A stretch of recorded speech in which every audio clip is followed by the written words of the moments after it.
ჩვენ სულ რამოდენიმე ნაბიჯი გადმოვდგით თეოდორეთა მონასტრიდან და უკვე აი მათიოდ ნაბიჯში ქართველთა ერთ-ერთ უნიშნელოვანეს ძეგლს მოვადგით. დღეს ეს მონასტერი აღარ არსებობს, საერთოდ ფიზიკურად აღარ არსებობს. აქ არის ფრანცისკანელთა მონასტერი, სან სალვატორი, უზარმაზარი ტაძარია მათი. თუმცა ამ ადგილის ისტორია არის ასეთი. ქართველებს ეს მონასტერი იოანე მახარებლის სახლის ადგილას აუგიათ და ეს მონასტერიც იოანე მახარებლის სახელით იყო ცნობილი, იოანე მახარებლის მონასტერი. მონასტერი იყო ძალიან დიდი, იყო ძალიან მნიშვნელოვანი კერა, მას ჰქონდა უზარმაზარი ღვინის მარნები და ეს მარნები სხვათა შორის რამოდენიმე წლის წინ აღმოაჩინეს ხელახლა ფრანცისკანელებმა, როდესაც არქეოლოგიური ფენებს თხრიდნენ ტაძრის ქვეშ. სამწუხაროდ ძალიან ვერაგულად დამთავრდა ქართველთა ისტორია. ეს იყო უნიშნელოვანესი სავანე მართლა ქართველებისა, იყო ძალიან დიდი მონასტერი, ძალიან დიდი შრომა გაწეული, თან იყო მნიშვნელოვანი წმინდა ადგილი და კიდევ ჩვენ ხვდებით ესეთ მნიშვნელოვან ცნობებს ისტორიაში, რომ ამ მონასტერს სანამ ის ქართველებისა იყო, იოანე მახარებლის მონასტერს ჰქონდა შებმული ჭიშკარი, რომელშიც გაქცეულმა პეტრე მოციქულმა გაიარა. ის ჭიშკარი ჰქონდა ამ მონასტერსო. მაგრამ მოხდა ასეთი ისტორია, როდესაც უკვე ოსმალების სულთნობის დროს აი მართლა წეწოგლეჯვა იყო წმინდა ქალაქში ტერიტორიებზე, ფრანცისკანელები გამოყარეს სიონის მთიდან. და ისინი თავისთავად ცდილობდნენ გარკვეული რაღაცა ადგილების ხელში ჩაგდებას და საბოლოო ჯამში მოხდა მოლაპარაკება სულთანთან და იმის სანაცვლოდ, რომ ფრანცისკანელებს უპრობლემოდ დაეტოვებინათ სიონის მთა, მათ ქართული მონასტერი, იოანე მახარებლის მონასტერი გადასცეს. თუმცა ტრაგედია ამით არ დამთავრებულა. ფრანცისკანელებს ეს მონასტერი სრულად ჩაბარდათ, სრულად უნიკალური მონასტერი ჩაბარდათ, მაგრამ მათ გადაწყვიტეს თავის დროზე, რომ ყველანაირი კვალი წაეშალათ, მონასტერი, მთავარი ტაძარი, ყველაფერი პირწმინდად დაანგრიეს და იმ ადგილას დღეს ეს მართლა მშვენიერია, ძალიან დიდებული ტაძარია, რომელიც ააშენეს. და შეგვიძლია ახლა ეს სან სალვატორის ტაძარი ვნახოთ, თუმცა ჩვენ რადგან აქ ვართ ერთსაც გეტყვით, რომ ზუსტად სან სალვატორის, ანუ დღევანდელი სალვატორის ძირში იოანე მახარებლის, ანუ მონასტრის გვერდითვე ქართველებს იქვე სულ ორიოდ ნაბიჯში ჰქონდათ კიდევ ერთი მონასტერი წმინდა გიორგის სახელობის. საქართველოს იერუსალიმში ორი მონასტერი ჰქონდათ წმინდა გიორგის სახელზე. ერთი ეს მონასტერი, ხოლო მეორეს, რომელსაც ურია თუბნის წმინდა გიორგის მონასტერს უწოდებენ, ეს მონასტერი ჩვენ წინა ფილმში გადავიღეთ კიდეც, მაგრამ ჩვენ შევეცდებით, რომ აი ამ დაკეტილი იერუსალიმის ფონზე კვლავ გაჩვენოთ ის მონასტერიც. მოდით ახლა უბრალოდ ორიოდ ნაბიჯით ჩავიდეთ და აი ეს უბანი მთლიანად, რომელსაც ახლა თქვენ ნახავთ, ეს მთლიანად ქართული უბანი იოანე მახარებლის სახელობის მონასტრის ტერიტორია იყო. ჩაუყვეთ ამ გზას.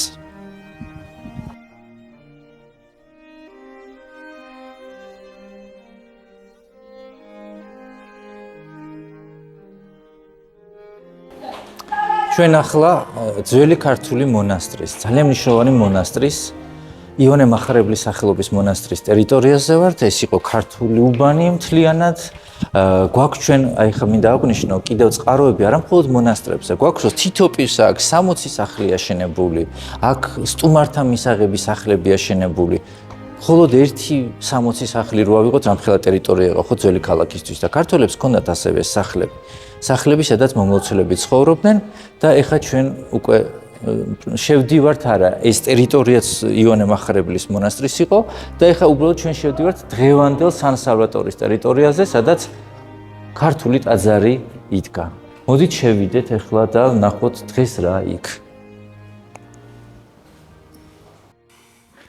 იოანე ღვთისმეტყველის მონასტერი იერუსალიმის უძველეს მონასტრებს მიეკუთვნება. არსებობს ვარაუდი, რომ ეს მონასტერი თავად პეტრე იბერის დროსვეა აშენებული, იმდენად ძველია.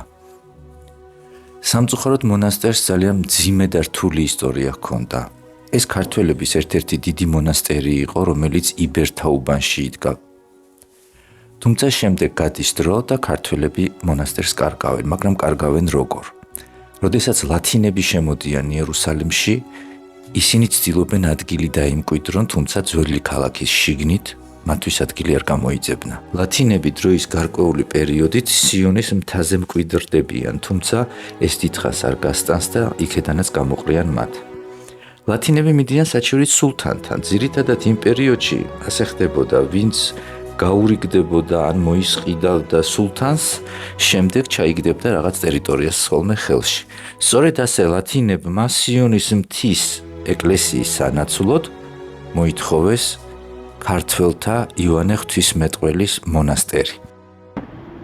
აი ეს მე რასაც ვიგებ ახლა გამომყევით, აი ეს უზარმაზარი ტერიტორია ყველაზე დიდი ალბათ ქალაქში, ეს საოცრად დიდი ტერიტორია, ეხლა მე გადავიღებ შემოყალიბება. მთლიანად იყო იოანე ღვთისმეტყველის ქართული მონასტერი. ეს დავა საკმაო ხანს გაგრძელებულა, არსებობს ისტორიული ჩანაწერები მის შესახებ, რომ იყო სასამართლო დავებიც, ქართველები ცდილობდნენ დაეცვათ თავიანთი პოზიცია და სასამართლო მოეგოთ, თუმცა როგორც ჩანს ეს ვერ მოახერხეს და ამის შემდეგ ქართველებს გამოყრიან მონასტრიდან და აქ მკვიდრდებიან ლათინები. თუმცა კიდევ რამოდენიმე საუკუნე მონასტერი მაინც იდგა ამ ადგილას, ქართველთა მონასტერი, თუმცა გადაკეთებული, მაგრამ დროის გარკვეული მონაკვეთის შემდეგ ლათინებმა გადაწყვიტეს, რომ ყველანაირი კვალი წაეშალათ ქართული, რადგან ეს ოდესმე სადავო არ გამხდარიყო და ანგრევენ თავად ეკლესიასაც, რის შემდგომაც ახალი მონასტერი სან სალვადორი შენდება. მოდით ახლა გავცეთ მთავარ კითხვას პასუხი. როგორ აღმოჩნდა ისე, რომ მაინც და მაინც ქართველები აღმოჩნდნენ ისინი, ვისაც ჰქონდა ყველაზე მეტი მონასტერი და ყველაზე მეტი მიწები ძველ ქალაქში. როგორ მოხდა ეს? პირველად წმინდა მიწაზე ჩამოდის მირიან მეფე, რომელსაც იმპერატორმა კონსტანტინემ მიწის გარკვეული ნაკვეთი, ასე ვთქვათ, გადასცა, სადაც ჯვრის მონასტერი აშენდა. თუმცა იქ პირველი ტაძარი მირიანის პერიოდშივე აშენებულა, ალბათ ეს იყო მცირე ზომის ტაძარი, როგორც აშენდა თქვათ მცხეთაში. მალევე უკვე საქართველოდან ჩამოდიან ისეთი დიდი მოღვაწეები, როგორიც იყო ბაკური, როგორიც იყო პეტრე იბერი და რაც შეეხება პეტრე იბერის პერიოდს, ჩვენ ვხედავთ შემდეგს, რომ იერუსალიმში დავითის კოშკთან ძალიან დიდი მონასტერი აუშენებია პეტრე იბერს, ასევე ხვდებით ბირელკუც, რომელიც არის იერუსალიმიდან მოშორებით და ასევე იერუსალიმის უდაბნოში ჩვენ ხვდებით სხვა ქართულ ნამონასტრალებსაც, რომელზეც საკმაოდ ბევრი ცნობები არსებობს. ანუ მე-4-მე-5 საუკუნიდან უკვე აქტიურ მშენებლობას იწყებენ ქართველები წმინდა მიწაზე და ეს ის პერიოდია, როდესაც ჯერ სხვა ხალხები პრაქტიკულად საერთოდ არ ჩანან, არის ერთადერთი იერუსალიმის ეკლესია, რომელსაც რა თქმა უნდა აქვს იმპერატორის მხარდაჭერა და ის ცდილობს უკვე მოძლიერდეს, რადგან ის დედა ეკლესიაა ამ მიწაზე. შესაბამისად, ძირითადად ბერძნები და ქართველები იწყებენ ძლავრ სამონასტრო ცხოვრებას. ამის შემდგომ პერიოდში უკვე ქართველები ნელ-ნელა ძლიერდებიან, შენდება მონასტრები. ჩვენ ჩანაწერებით ვიგებთ, რომ მათ ჰქონდათ ქარვასლები, ასე ვთქვათ, სავაჭრო ობიექტები მრავლად, სასტუმრო სახლები. საქართველო ნელ-ნელა ძლიერდება. ერთადერთი პერიოდი იერუსალიმისთვის, რომელიც საკმაოდ რთული აღმოჩნდება, ეს არის 614 წლის სპარსელთა შემოსევა. შემდეგ არაბობის პერიოდიც რთულია, თუმცა ჩვენ ისტორიულ ჩანაწერებში ვნახულობთ, რომ არაბების პერიოდშიც კი ქართველები მაინც ახერხებენ ძლავრად გადადგან ნაბიჯები, მაგრამ საქართველოს ისტორია ნელ-ნელა იცვლება და საქართველოში ჩნდება თამარი. მეფე თამარი იმდენად ანგარიშგასაწევი ადამიანია, მეფეა იმ დროის მსოფლიოში, რომ როდესაც სალადინმა იერუსალიმი აიღო, როდესაც მთლიანი მონასტრები ყველა მიითვისეს, თამარი უგზავნის მას წერილს და თხოვს მონასტრების დაბრუნებას. მეფე თამარი იბრუნებს ყველა მართლმადიდებლურ მონასტერს, სალადინი უბრუნებს მას და იწყება გრანდიოზული აღმშენებლობა, შეკეთება ამ მონასტრებისა, ვინაიდან წინ ძალიან დიდი ომი იყო. თუმცა ქართველთა ძლიერება იერუსალიმში თამარის ეპოქით არ სრულდება ნამდვილად. პირიქით თამარ მეფის შემდეგ იწყება მამელუქთა პერიოდი და მე-14 საუკუნიდან მე-16 საუკუნემდე, როგორც უცხოელი ისტორიკოსებიც კი წერენ, იწყება ქართველთა ნამდვილი ოქროს ხანა წმინდა მიწაზე. ეს გულისხმობს იმას, რომ მონასტრები კიდევ უფრო ბევრდება, ქართველებთან კიდევ უფრო მეტი მონასტერი ჩნდება, კიდევ უფრო მეც აშენებენ, აკეთებენ რეკონსტრუქციას, ხდება გადაწერა სახარებების, სხვადასხვა წიგნების და ქართველები ხდებიან წმინდა მიწაზე ერთ-ერთი უდიდესი მთავარი ფიგურები, რომლებიც პრაქტიკულად ამ ქალაქს ფლობენ. მათ აქვთ აქ ქარვასლები, აქვთ სავაჭრო ცენტრები, აქვთ სასტუმროები, ისინი არიან ძალიან ძლიერები და მათზე, როდესაც პილიგრიმულ ჩანაწერებს ვკითხულობთ, ყველა ჩანაწერის მიხედვით ხვდებით, რომ ეს არის ძალიან ძლიერი სახელმწიფო, ეს არის ძალიან ძლიერი ხალხი, რომელიც იერუსალიმს ფლობს. თუმცა მე-16 საუკუნის შემდეგ სურათი რადიკალურად იცვლება, რადგან ოსმალეთის იმპერია იგდებს წმინდა მიწას ხელთ და სულთნების პერიოდი ეს არის პერიოდი, რომელსაც შეგვიძლია დავარქვათ დიდი ვაჭრობის ერა იერუსალიმში. როდესაც შენ შეგიძლია მიხვიდე სულთანთან, ან რამე მოატყუო ვინმეზე, ან გადაუხადო რაღაცა საკმაოდ დიდი თანხა და რომელიმე დიდი მონასტერი ჩაიგდო ხელში. ასე ხდებოდა აქ. ეს იყო ტაციაობის პერიოდი, რასაც ქვია წმინდა მიწაზე და სწორედ ამ პერიოდში დაკარგეს ქართველებმაც სან სალვატორი. როდესაც ლათინები სიონის მთიდან გამოყარეს და მათ არსად დასადგომი აღარ ჰქონდათ, ეს ის პერიოდია, როდესაც ქართველები ნელ-ნელა სუსტდებიან. ფაქტია ერთი რამ, რომ იოანე ღვთისმეტყველის მონასტერში სულ 3 ბერი ცხოვრობდა, ხალხი არ იყო საკმარისი და ეხლა 3 კაცის მორევარო უფრო იოლია, ეს ცხადია. და სწორედ ასე ხდება ამ მონასტრის ხელში ჩაგდება. ბევრი სასამართლო დავით, ძალიან ბევრი ჭიდაობით, მაგრამ ლათინები ამ მონასტერს ხელში იგდებენ და დღეს უკვე ეს სან სალვატორის მონასტერია. ჩვენ გარედან გაჩვენეთ უკვე ქართველთა უდიდესი მონასტერი, იოანე მახრებლის სახელობის მონასტერი და ეხლა უკვე შემოვაღწიეთ ტაძრის შიგნით. და გვინდოდა გვეჩვენებინა დღეს რა არის აქ დაგხვდებათ მართლაც ძალიან ლამაზი, უდიდესი, ძალიან დიდი ტაძარი, არა თუ იერუსალიმისთვის, ძველი ქალაქისთვის, ალბათ ევროპის ქალაქისთვისაც ეს ერთ-ერთი დიდი ტაძარია, ულამაზესად შემკული ტაძარია, რომელიც კიდევ უფრო მეტ სევდას გიჩენს, იმიტომ რომ აქ იოანე მახრებლის სახლის ადგილას ქართული მონასტერი იდგა. სან სალვატორი თავისი ტერიტორიით იერუსალიმში, ძველ ქალაქში. ეს არ არის ტაძარი, უბრალოდ ეზოთი. ეს არის მთელი მასიური უბანი, უზარმაზარი შენობებით, ნაგებობებით, სკოლებით, ავტო პარკინგით, სხვადასხვა დაწესებულებით. ეს გამაოგნებლად დიდი ტერიტორია. აი მართლა შოკი დაგემართებათ, რომ პატარა ძველ ქალაქში ამ ხელა ტერიტორია რანაირად შეიძლება ვინმეს კონდეს, იყოს ამ ხელა კომპლექსები და ეს ყველაფერი იყო ქართული. ცოტა გამაოგნებელია, ძალიან გულდასაწყვეტია, ყველაზე მეტად გულდასაწყვეტი ის არის, რომ არ ვიცი, რაღაცნაირად დაანგრიეს მოკლედ თლიანად პირწმინდად მონასტერი. რეალურად ერთი სამადლობელი იერუსალიმის ბერძნულ ეკლესიასთან ჩვენ მართლა რაც გვაქვს არის ის, რომ ფიზიკურად ეს მონასტრები შენარჩუნდა, რაც არ მოხდა ნამდვილად სალვატორის ტერიტორიაზე, იმიტომ რომ პირწმინდად დაინგრა ტაძარი, პირწმინდად დაინგრა დამხმარე ტერიტორიები, პირწმინდად განადგურდა ქართული უბანი, არა და ეს დიდი ქართული უბანი იყო თავისი საცხოვრებელი სახლებით. და ახლა ერთი რაც დაგვშენია, უბრალოდ ეს უზარმაზარი, მართლაც ლამაზი და დიდი ტაძარი გაჩვენოთ, რომელიც იოანე მახრობლის სახლის ადგილას, ქართული მონასტრის ადგილას დგას. მართლა საოცრებაა ამ უზარმაზარი ტაძრის ნახვა. არის ძალიან რთულიც ჩემთვის ახლა ემოციურად. აგერ ჩვენ საპატივსაცემოთ, ოღონდ მართლა ესეა ტაძარში ჩვენ მხოლოდ ჩვენ ვართ და ჩვენ საპატივსაცემოთ ამ წუთას ორღანზე ცდილობენ შეასრულონ ალბათ საგალობელი ქვია, ხომ? და ამ დროს ცხოვრება როგორი მოულოდნელია, რომ ისინი ჩვენ საპატივსაცემოთ ორღანზე უკრავენ, ხოლო ჩვენ ვცდილობთ თქვენ ქართველების წარსულზე მოგიყვეთ.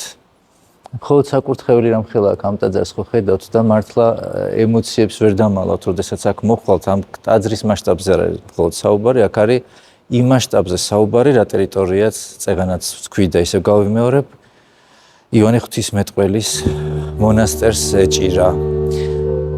უზარმაზარი ქართული უბანი წაიშალა, მისი კვალი სამუდამოდ გაქრა, თუმცა ვიცით რომ რამოდენიმე წლის წინ, როდესაც ფრანცისკანელები და ორი სიტყვას გეტყვით ფრანცისკანელებზე, როდესაც ტაძრის ქვევით თავისთვის არქეოლოგიურ გათხრებს ატარებდნენ, იქ უძველესი მარნები, უძველესი სათავსები ნახეს, იქიდან ამოიტანეს ბევრი ნივთი. ჩვენ სხვათა შორის ვეცდებით, რომ ამ ტაძრის მუზეუმში შევიდეთ, დღეს არავინ არ ამბობს, იქ ქვემოდან რა ამოიტანა. იქიდან რომ ამოიტანეს, ამბობენ, რომ სან-სალვატორის ქვემოდან ამოვიღეთ არქეოლოგიური მასალაო, მაგრამ სალვატორის ქვემოთ არქეოლოგიური მასალა ეს ქართული მარანია, ქართული ჭურჭელია, ქართული თიხაა, ქართული კერამიკაა, ქართული შრომაა, ქართული ოფლია, ქართული სიყვარულია და აქ მიუხედავად ამ კედლებისა, ჩემთვის საქართველოა. მაცხოვრის უზარმაზარი ხატი კიდია. ეხლა უნებურად ერთი კითხვა დამებადა და მე ვეცდები ტაძარში ამ კითხვაზე პასუხი ვიპოვა. ტაძარს სან-სალვატორი ჰქვია, ის მაცხოვრის სახელობის არის, მაგრამ საინტერესოა დღევანდელმა მფლობელებმა შემოინახეს თუ არა ცოდნა იონე მახარებლის სახლის შესახებ. თავის დროზე ქართველებმა ის მონასტერი იონე მახარებლის სახლარზე ააშენეს. ჩვენ ვეცდებით ახლა მფლობელებიდან თუ ვინმე შეხვდება, აგერ კი უკრავენ ორღას ჩვენთვის, რას გვეტყვიან? მათ შემოინახეს ეს ქართველებზე აღარა მაქვს ლაპარაკი, თუნდაც ის ცნობა, რომ ისინი ახლა იონე მახარებლის, იონე ღვთისმეტყველის ნასახლარზე არიან.